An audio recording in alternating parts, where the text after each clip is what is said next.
Hello everyone, I am Chef Mike and today I'm gonna teach you your new favorite snack, Parmesan puffed crackers. So let's do it.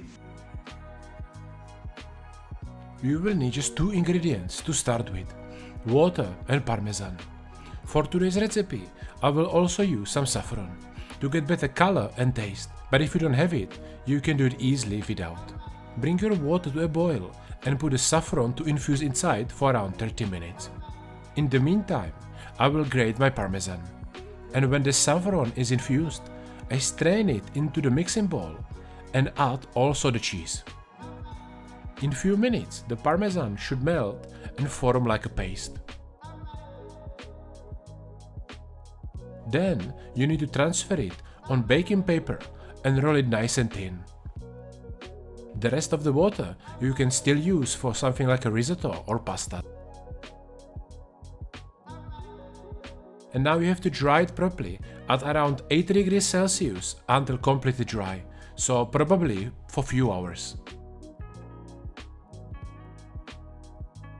And the last step is to make your oil hot to around 200 degrees Celsius and deep fry these chips for few seconds.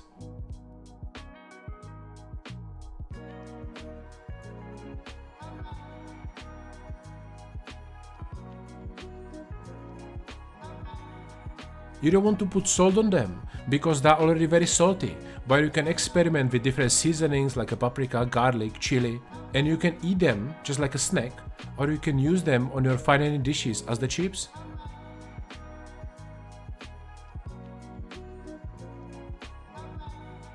And let's give one piece to my food inspector, so we are sure they taste good. And yes, he loved them.